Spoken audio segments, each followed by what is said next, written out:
All right. Thanks, George. George the man. Okay, so welcome to the Men's Ministries Creation Health Small Group. And we needed small groups in our church. I think it's very important for the fellowship in the church to create a sense of unity and fellowship and kind of step outside church and just kind of spend some time together. We have the topic that we're going to be discussing over the next 8 weeks is creation health. And I know that Ahmed, Dr. Ahmed has had some involvement with it because of Sarita did her small group at his house. The small group for creation health that we're doing here really is involving only the men, okay? How it affects men. And if you don't know what creation health is a program, it's a wellness program that was created by Florida Hospital. They basically took over 1,700 studies over the last 80 to 100 years, which involved many different things. That involved the blue zones, where Seventh-day Adventists live, involved Ellen White's and Dr. James White's view of the biblical principles of creation and how creation helped to provide a framework for how to live your life. So it's created by Florida Hospital.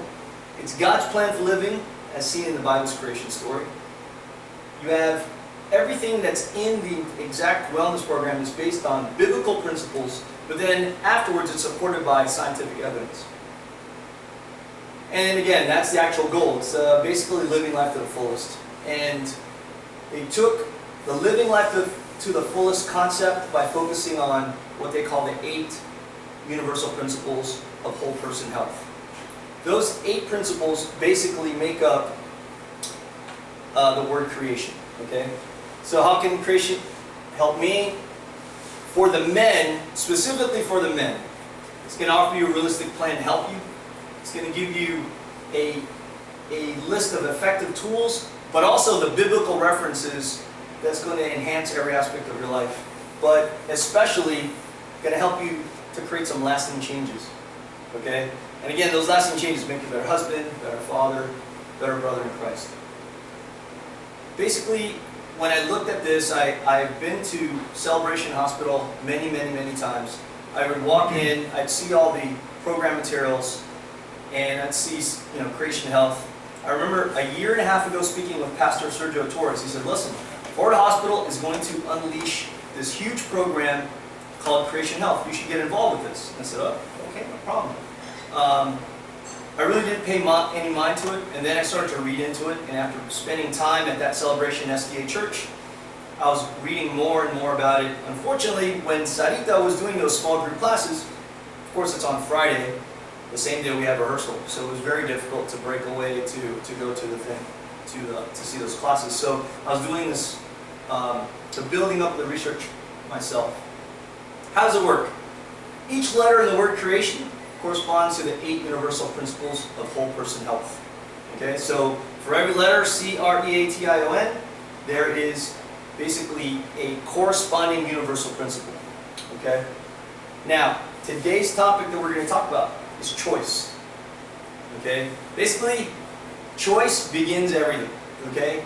Every wise decision you make and unwise decision you make is going to basically start you off on a certain path. Okay? You have choice. For creation, you have choice. You have rest, environment, activity, trust, interpersonal relationships, your outlook, and then nutrition. I don't know why they saved nutrition for last, but it was N. So I think nutrition is huge. In every single one of the different universal principles, they intertwine with each other.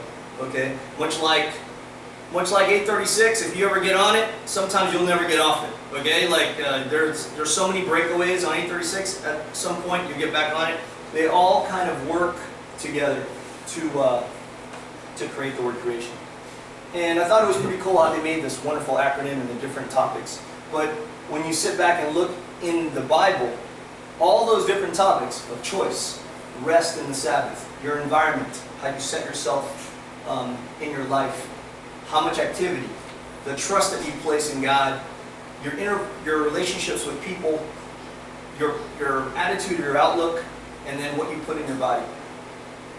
Now, everybody looks at choice, and that's the topic that we're talking about, and they basically define it's a good choice or a bad choice. Choices are basically in and of themselves, they're an entity. The result makes it either a good or a bad choice. Okay? You went and you had breakfast, okay? Some people had fruit, some people had a full sandwich, some people ate a donut, some people did not, some people didn't have breakfast. All those were choices. Were there good or bad choices?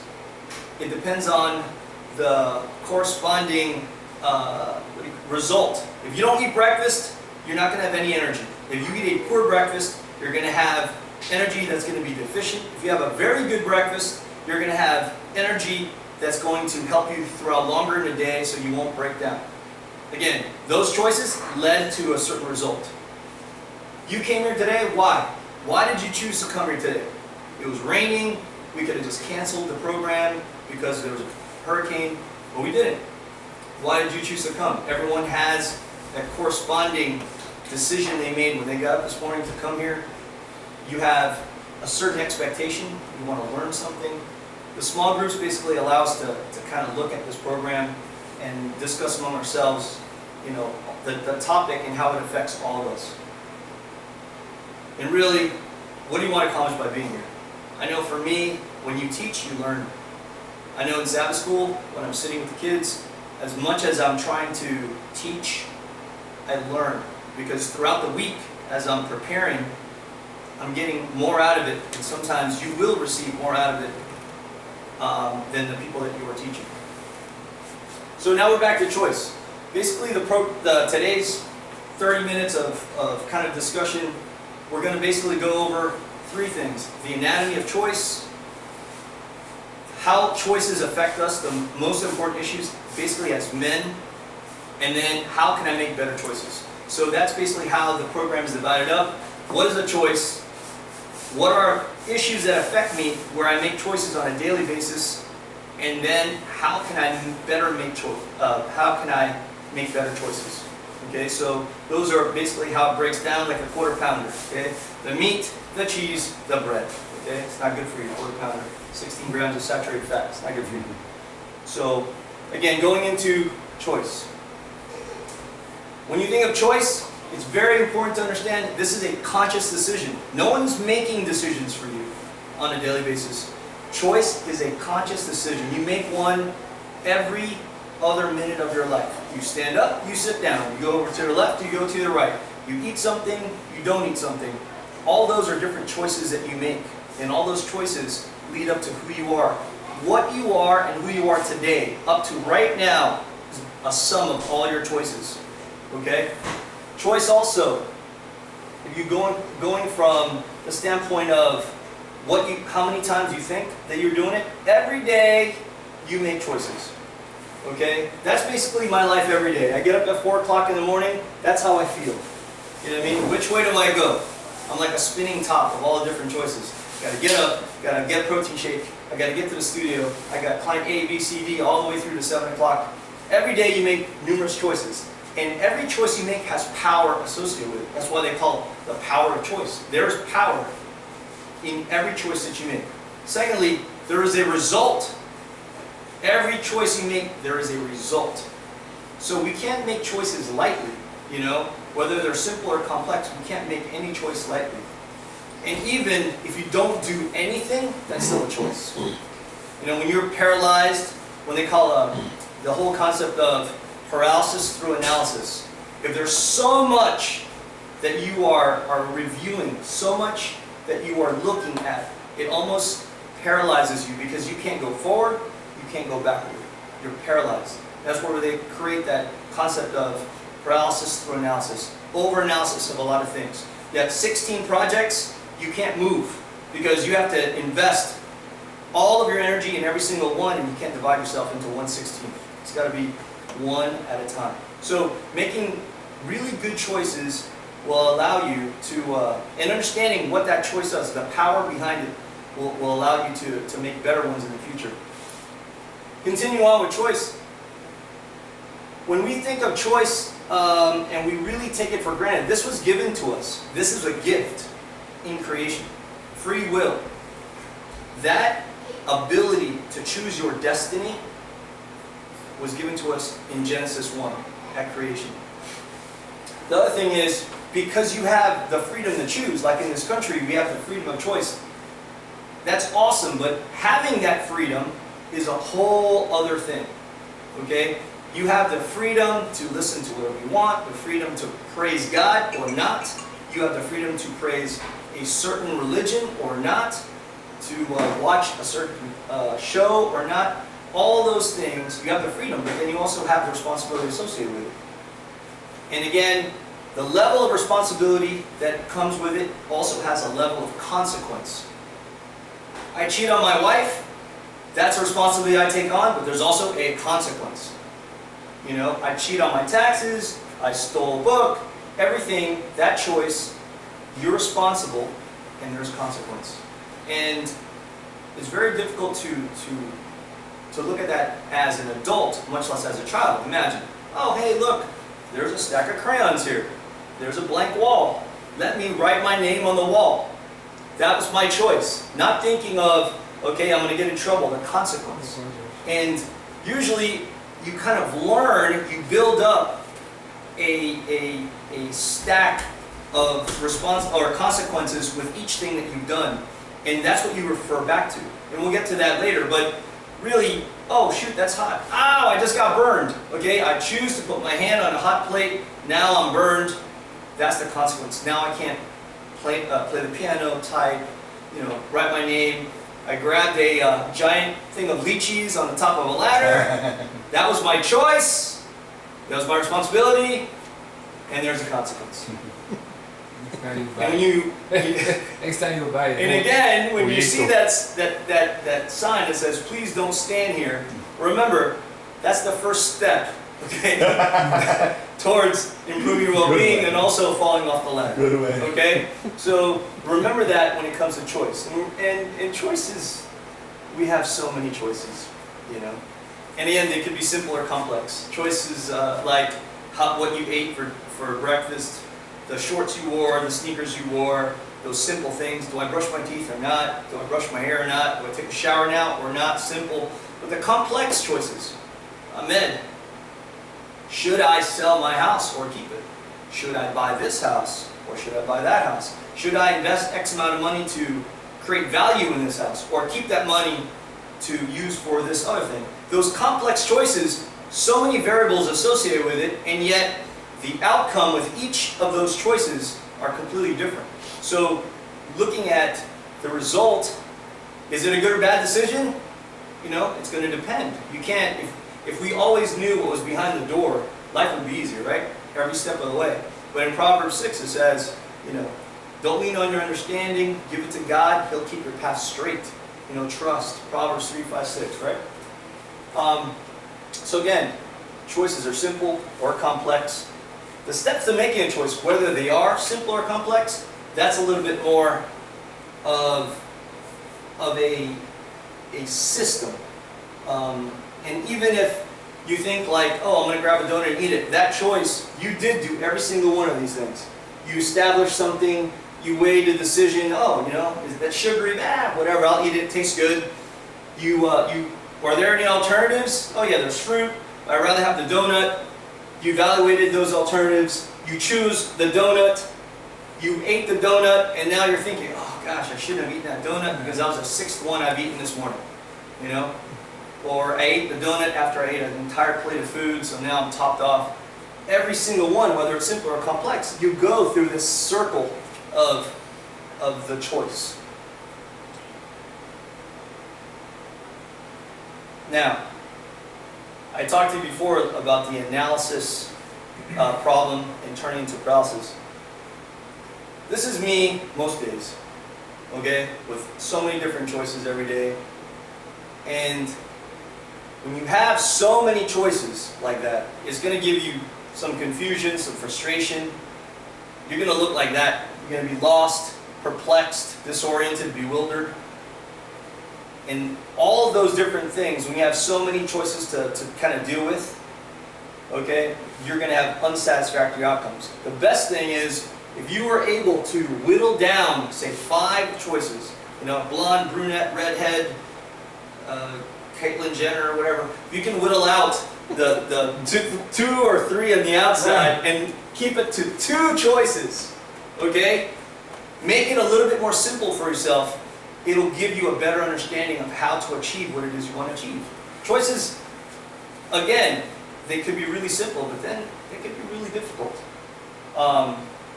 Then of course, on that spectrum, there's too many choices. What happens when you have no choice? Like we feel, I think, in our church, we have no choice but to stay there. Even though we have all this chaos around us with the building, sometimes we have no choice. But we do have a choice. It's up to us to act on certain things. When you don't feel like you don't have a choice, you get demotivated. You have a decrease in your life satisfaction. You have a decrease in your well-being. Sometimes you just, in what Psalm 37:7 says.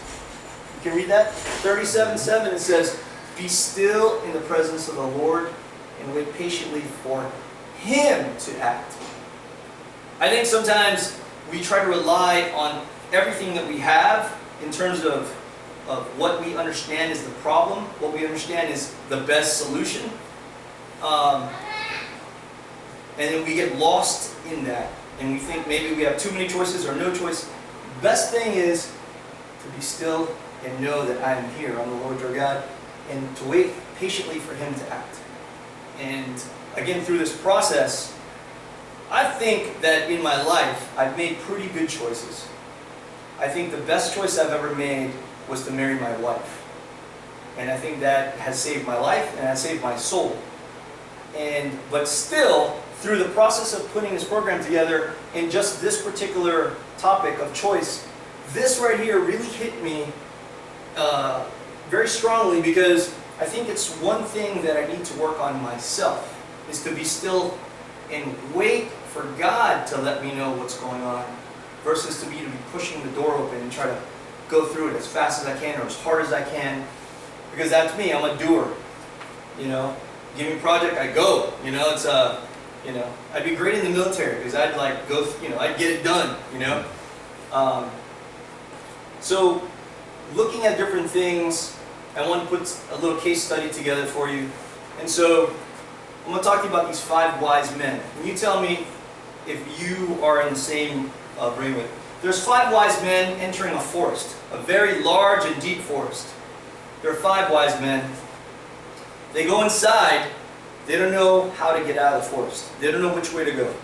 So one wise man, he went left. The other one went right. One went back the way they came. One went forward. And one said, "You know what? All of you guys are wrong. Just don't move. Stay here, okay? Stay here. I'm going to go climb up a tree all the way to the top and see which way we should go." Who's right? Anybody? Of those 5 wise men, who was right? The least wrong was the last one. The least wrong was the last one, okay? Roy, what do you got? To me, the most wrong was the one that went back, in the sense that, it's like that quote. He gave up. Right, exactly. He It's gave up that on you the have, in other words, you have to risk something to achieve something. Okay.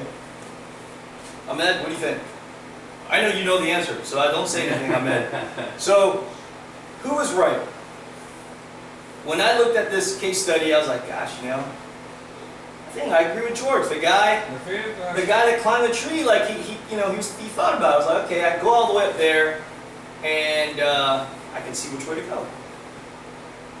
To answer your question, okay, they were all right. They were all right. And the reason why I say that is this. They all went in together, okay, They all were inside the forest together. But then every one of them Make a made a choice. And that choice has a level of responsibility and has an outcome or result associated with it. So, going back to what happened, the guy that went left, he got stuck in the forest. He learned how to survive in the forest. Okay? And then those skills, he was able to teach others. That was the result of his decision, his choice. The one that went to the right, he met up with a bunch of thieves who he had to go thieving with, but he knew it was wrong. He told them it was wrong, and he was able to change their hearts. And that was the result of his choice.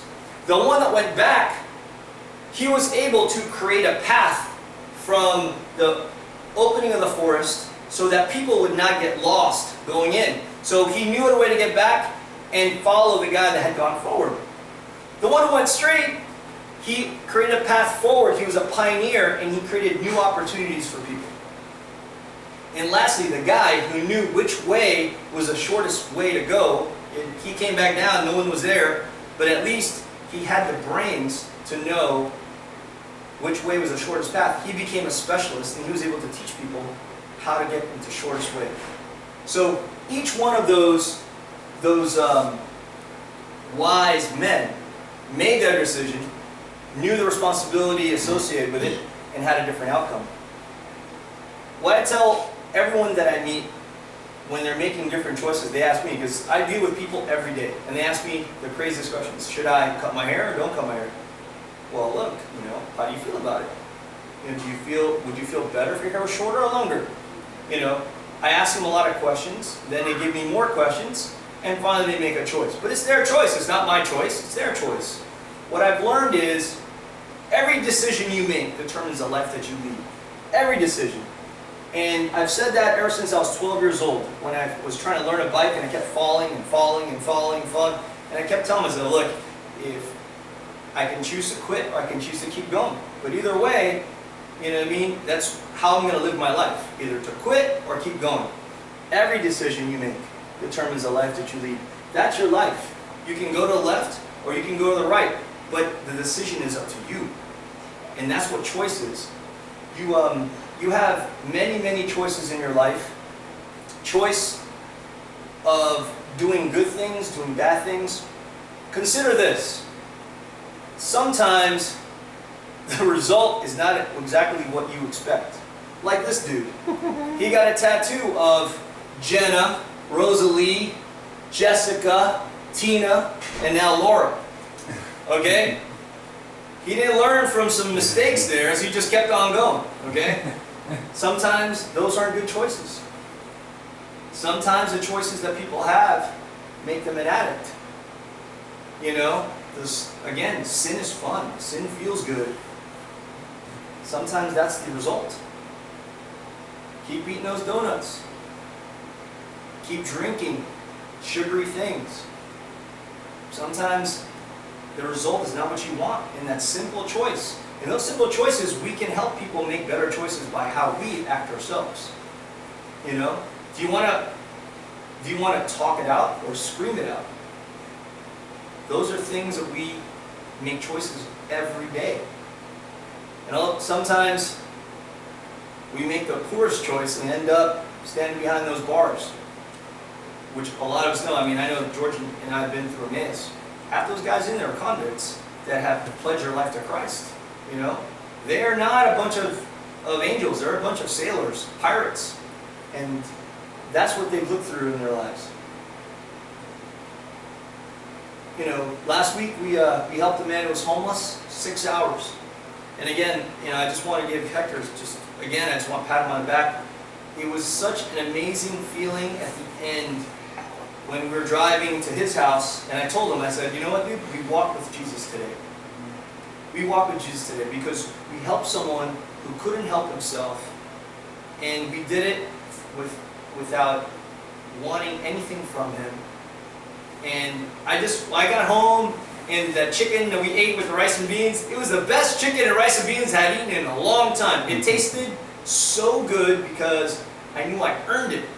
I knew I earned enjoying that chicken and rice beans, and I knew that I helped somebody that day. So I walked with Jesus. So good job, Hector, for finding that in your wife. And ultimately, the choice you don't want to ever make is to end up where this guy is, right here. I saw that picture, I was like, man, pit of fire or peace. Pit of fire or peace. That's an easy choice, right? But everything that leads up to that result are choices. What we do. What does the Bible say about choices? There are, I don't know how many verses I looked through in the Bible and studying about choices and what the Bible says about choices. But I put a few in here that I thought were very relevant to men. First one is Jeremiah 29:11. For I know the plans I have for you, declares the Lord, plans of welfare and not of evil, to give you a future and a hope. And I think, again, we think we know the best plan, but He's got the plan for us. Proverbs 19:21, it says, many are the plans in the mind of a man, but it is the purpose of the Lord that will stand. Talking about choices, I mean, really, it's like, take yourself out of the equation and let go and let God. I think that is the best choice. Galatians 6:7-8. Do not be deceived. God is not mocked, for whatever one sows, that he will also reap. For the one who sows his own flesh from the flesh, reap corruption. But the one who sows to the Spirit will fill from the Spirit, reap eternal life. In that whole, people tell me all the time, oh, karma. What goes around comes around. What goes around comes around. Things that bad people do, bad things will happen. You want to do, listen, the plan is God's plan. It's God's plan. There's no karma. It's already in the plan. But you definitely reap what you sow. If you are always dealing with bad people, there's not a lot of good that comes out. If you're always dealing in sin, there's not many good things that are happening.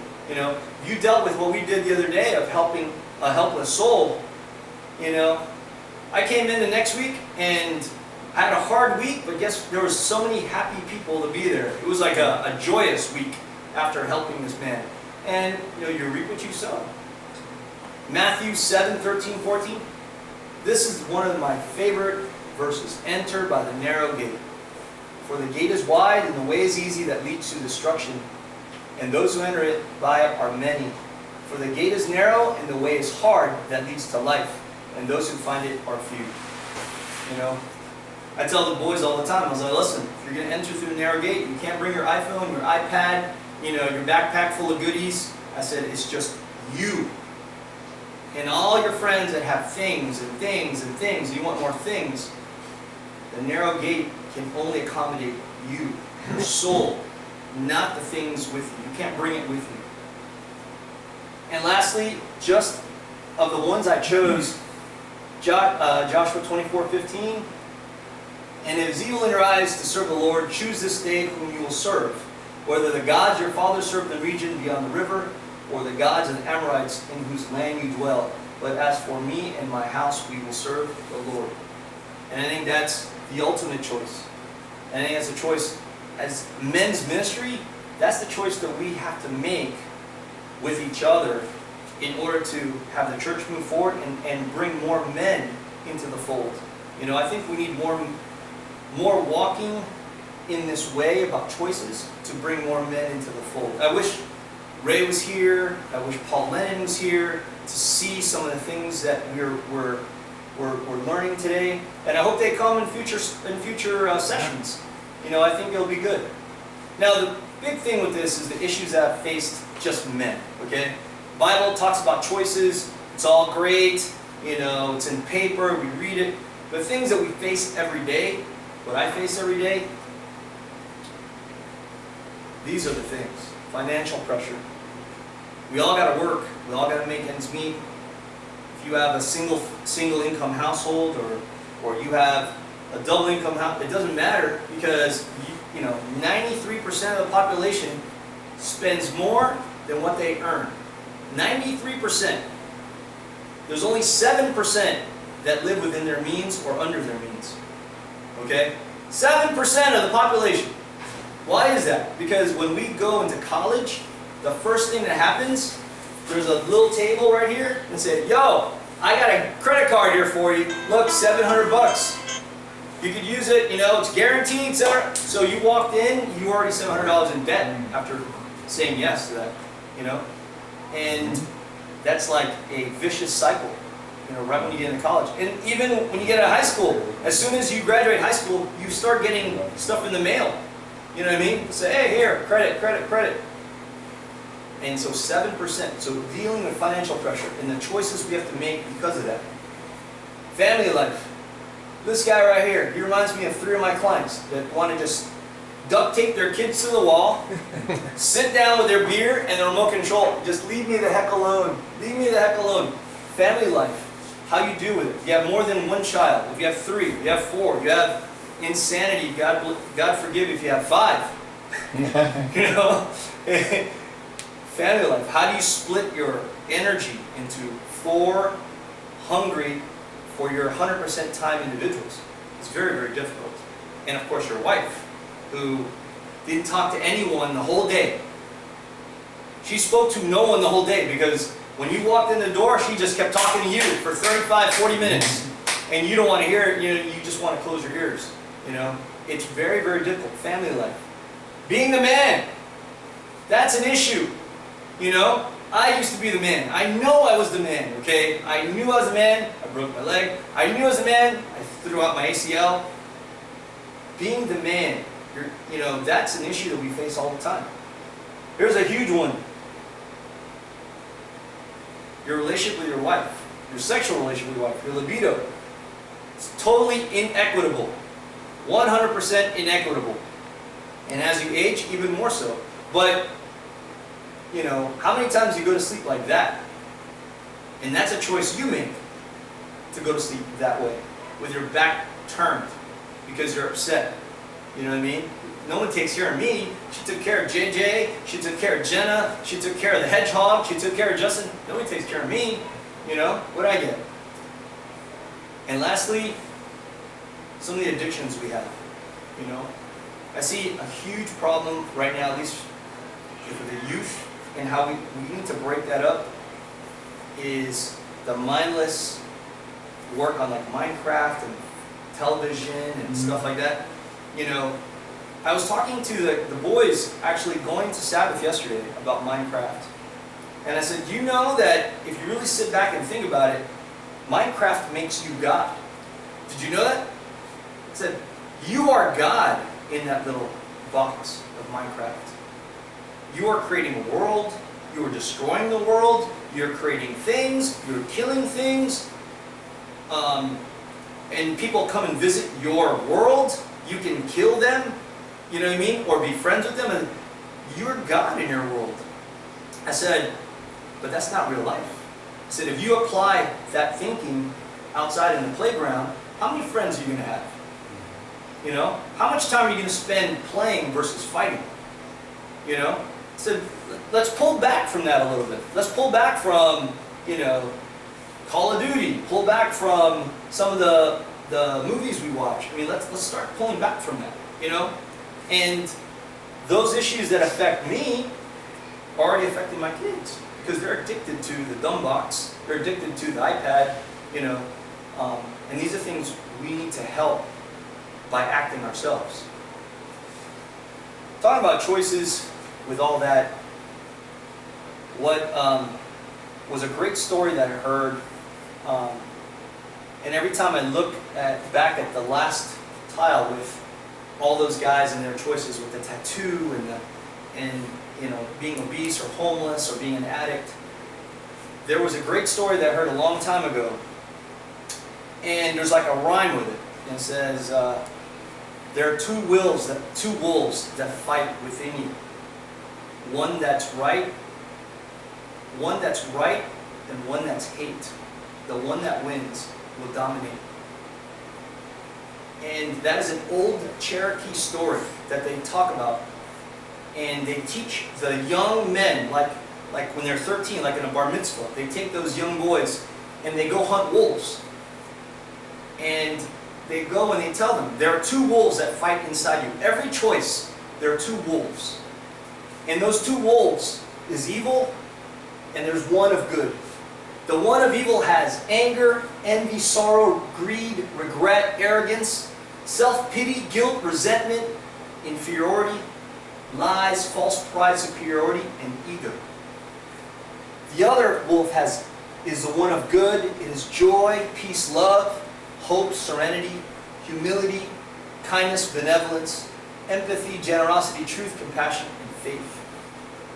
Which one wins is the one you feed. Which one will you feed? Those choices we make every day that could create a result, like what we saw with those men, those issues that we deal with from before, of family life, of addiction, of sexuality, of financial pressure. Which of the wolves take over in every single aspect of your life? Which wolf? And which one will you feed? You know? It's very, very important to remember that before you make a choice, you got to step back. Evaluate. How can I make the best choice? And this is where we're getting to the point where how can I make better choices? How can I make better choices? You know, I think this has helped me the most, actually, when preparing for this. This aspect right here, because this really said, you know what, this is going to help you. Patrick, this is helping you. If you could put this together and show, this is going to help you. How can I make better choices? The first thing is your priorities. Period. Is God, family, and work. Your life priorities have to be God, family, and work.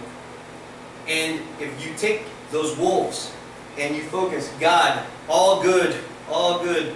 I mean, there are things that are going to happen in your life that you're going to say, God, you know, why did that happen? And that wolf of evil starts to churn in. It's like, oh, you know, he's not there for you. He's not there for you.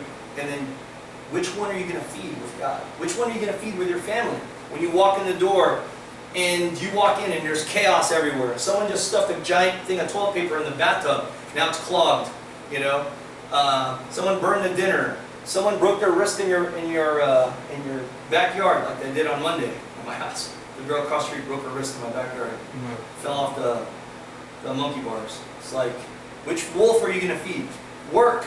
Which wolf are you going to feed? It's very, very difficult, but if you look at the priorities like that, God, family, work, you can create some life-work balance. You know, making time for the big rocks of your life. If you can find balance like this, okay, where that biggest rock on the bottom, the foundation is God, then the next big rock is your family. And the next big rock here, that's work. This is going to support all of that. Your faith. And that's how we have to look at it. God, family, work. You know what I mean? And that's how it all stacks up.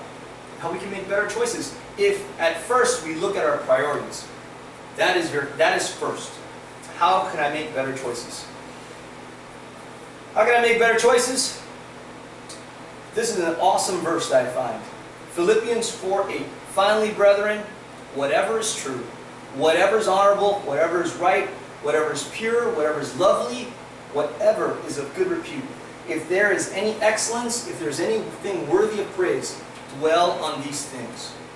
I went 7 weeks ago to Plantation SDA. It was June 20th, actually. It was my brother's birthday. We actually had a gig that night for men's ministry. It was, what was it? Walking in Faith, right? Walking with faith. Men love Jesus. Real men love Jesus. That's what it was. We had a gig that night, you know, we were like real excited because, you know, look, this was like our first opportunity to show this really big church that we could rock it out for them and really praise with them. But I remember that I was told that Pastor Dexter Thomas, Pastor Dex, he was going to preach in the morning. And Pastor Dexter Thomas, we've met him several times. I wish Paul was here to share with us, Pastor Dex. He's blind. Pastor Dex is blind. He's from the Bahamas, or he's from Grand Cayman. He's from the islands. He's blind. but he wasn't always blind. Trinidad. Trinidad. He was not always blind. He was blind, but he wasn't always blind. And he always blamed himself, like, why did this happen to me? Like his sight started slowly, like, till it was dark, But it happened to him when he was a kid, So when he was like less than a year old, so really like when you're a year, like really you don't see anything. It's just one big cloud, right? So people ask him, hey, do you know what black and white is? He says, no. And to a blind man, how would I know what black is? I can only tell black by feeling it. If it's a cool thing, or white is like a little bit warmer thing. I can't tell you what that is. I don't have any relativity. Pastor Dex is a very funny, humorous guy, and what he talked about is there's a huge discussion in our church about women pastors, and it was in the general conference. And he said a very, very important thing that I really liked. He said, when you have conflict, and you're going to have conflict, it is better to choose righteousness over being right. He said, you will find more peace in a decision of righteousness than of being right. He goes, you're going to encounter many, many, many people who are wrong, just but wrong. Okay? But if you really go after them to try to prove a point that they are wrong, okay, you not only can destroy your relationship with them, but you're going to destroy your relationship with Christ. So always look at every decision you make, the most difficult ones especially. It's better to be righteous than right. Because a lot of times when you're right, you stand alone, stand by yourself. You know what I mean? Like, yeah, dude, you pat yourself on the shoulder. So those aspects of making a better choice, it's better to be righteous than right. He had so many examples, but he really was talking about the conflict in our church, how in the North American division, they were really accepting of the fact that to get women to be pastors and deacons and stuff. But he knew that like in Africa and in the Middle East, where women are not treated as an equal, that was no way that was going to happen. So there was this giant conflict in the whole conference. So he was telling, look, my experience is that it's better to be righteous than right. That's how I can make a better choice. How else can we make better choices? You want to increase your knowledge base. Improve your knowledge daily, learning something new, increase our store of knowledge. Things that we should ask, when we have choices, what does the Bible have to say about that? Let's investigate. What does the Bible say about this problem I'm having? Who else can help me to better understand what the Bible's saying? We go talk to the pastor, to Ahmed, to Paul. And am I the only one that's crazy that thinks like this? Those are questions you ask to build this store of knowledge. Because in Proverbs 2:6 it says, for the Lord gives wisdom, from his mouth comes knowledge and understanding. That's always something we should have. Another thing is, use your reason. Use some common sense. There's a lot of intelligent people, not many with common sense. Okay? You can still make a good decision or a good choice if you use common sense. And even if you don't have all the information. Again, what is your family background going to affect your thinking? Like, what has happened in the past that's going to affect this choice? Have you learned from your mistake? Oh, I said this to my wife last time. She really wasn't happy about that. Let me say something different. Yeah, that does make you a little fat. Oh, that wasn't a good comment to make. And remember, there's two sides of every story. You just can't assume something. And again, Proverbs 18:13 says exactly that. He who gives an answer before he hears, it is folly and shame to him. And you look at that and you're like, yeah, that's said. Listen, you have 2 ears to listen, 2 eyes to see, 1 mouth to speak. And nothing is balance. When you're making, some good choices for yourself, you also have to eliminate some harmful variables. And this really is talking more about the things that you eat, the things you put in your body, the things that you do. Accepting what you know is healthy and eliminating what you know could be harmful. Soda is harmful for you. Okay, so drink water. Excess sugar is harmful, so eat less. Complex carbs are good for you, so eat more. What is holding me back from basically taking out the harmful variables? Okay? And look at the risk and rewards, lots of sugar. I tell Jaden all the time, listen, do you want to have diabetes? Because if you do, I'll just give you a full injection of glycogen and glucose right now. Every day. We'll just fill you up with all kinds of sugar. Okay? So let's stop eating those donuts. Okay? And then look for patterns of behavior or triggers. That's something, when you're stressed or you're lazy, you make lazy choices. Okay? Proverbs 3:5-6, again, trust in the Lord with all your heart. Do not lean on your own understanding. In all ways acknowledge Him. He will make your paths straight. How can I make better choices? Another thing how you can make better choices is halt. This is great. I saw this. Don't make important decisions when you are hungry, angry, lonely, or tired. Okay? Hungry. Oh, I'm going to eat the entire extra large cheese pizza. Okay? Angry. You know what? They didn't make me dinner. I'm going to eat the entire extra large cheese pizza. Lonely. There's nobody here. I'm so bored. I'm going to eat the entire extra large cheese pizza. Tired? Oh, I don't want to, I got no time to make that salad. I'm going to eat the entire extra large cheese pizza. All those things. Halt. Make a better choice. It's in your best interest.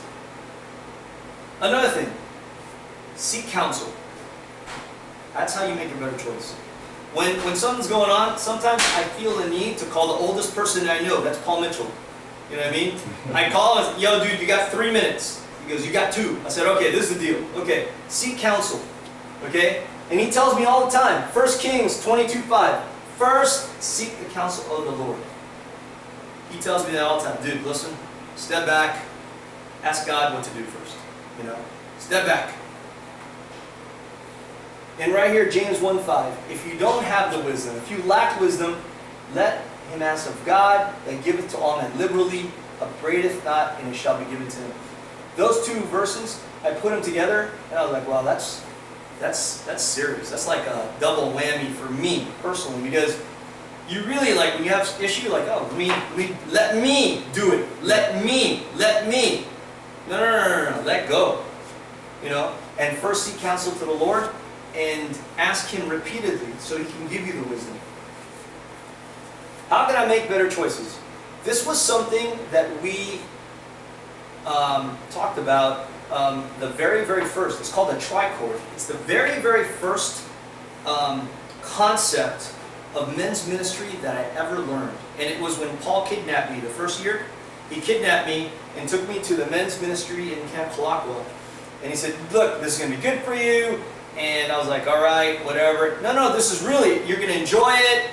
Okay, fine. No, really, you're going to have a good time. And this is the first thing that we learned, is about a trichord. Okay? The trichord is a very, very philosophical type of strength. Okay? In the Bible, when you look it up, okay, Ecclesiastes 4:12 is in there. And you know it's in there, because God created this philosophical concept. Though one may be overpowered, 2 can defend themselves. A cord of 3 strands is not quickly broken. The concept of the trichord is very simple.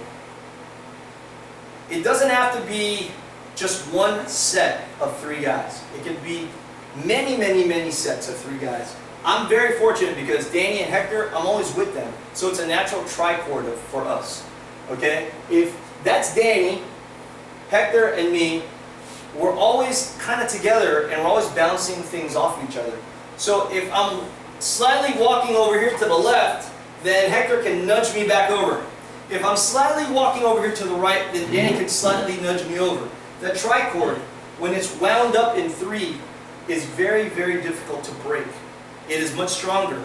If you are by yourself, you can fight 1-on-1, 1-on-2, maybe 1-on-3.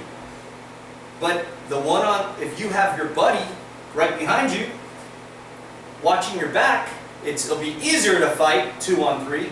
But if you have guys on each arm, you can have a nice, strong bond, strong strength of power to defend yourself and help you make better choices. You can say, yo, listen, what do you think? Oh, well, what do you think? And it's an easier way to make a better choice, to form a tricord. And it doesn't have to be the same 3 guys. You know, again, Danny and Hector and me, we're together all the time. I call Paul all the time. You know what I mean? And the other guy on the other side, when I call Paul, is my dad. Dad, listen, what do you think about this? Well, I talked to the oldest guy in my church, and he said this. He's like, well, but, you know, he's got a point, you know. So you can have multiple tricords, you know, and you have to teach that to your sons, your family, that, you know, you need some people around you that you can call anytime you need help. And that's how you form a tricord. That's how you can make better choices. How are you going to make better choices? Pray. Pray and pray some more. You know, Luke 12:48, to whom much is given, from him much will be required. Life's not supposed to be easy. The things that we have to do as men is not supposed to be easy. Being in a marriage is not supposed to be easy. You know, being a father is not supposed to be easy. But you made those choices. You can choose to get married, and you can also choose to be in a marriage. Those are 2 different things. You can choose to father a child. You can also choose to be a father to that child. You can choose to have friends, but you can choose to also be a friend. You know, a lot of you is going to be required for every decision that you make. Pray, pray, pray, pray, pray, pray. And whatever you do, do it all for the glory of God. That's what I say. The best thing that I was given in terms of prayer to make better choices, when a good example actually was when I moved from my one studio to the present studio that I'm in. It was a very difficult decision, and I asked a lot of people what they thought. And one person who I asked was one of my clients whose mother worked as the right hand to Mother Teresa. She was a nun. And she literally worked with Mother Teresa until she died. And his name is Jonathan Lobo. And he's from India. And the guy is a very smart guy. And he told me, he said, listen, for me, when I have to make a really, really, really difficult decision, I pray. I said, I know, I've been praying. He said, no. I pray. And the way I pray is this. If I have to choose the path that I need to make, I pray the entire day. The entire day for a result in one way. Okay? So you pray that you're going to stay. You pray to God, listen, God, I really want to stay. I really want to stay. This is the reasons why I want to stay and not move. The clients like this, the clients like that. I can offer them this. The rent is this. Pray, give them everything of what you feel is their best reasons to stay. Then, leave it. The next day, pray for the opposite. God, this is what I think. I want to move because it's a bigger place, because I can create more programs, because I have lower rent, and I think it'll be better, but it's going to cost me money to move everything, and go, and pray. So you prayed for one result, then you pray for another result to seek guidance. And he said, and then the next day, pray for peace. God, it's in your will, pray for peace. Whatever you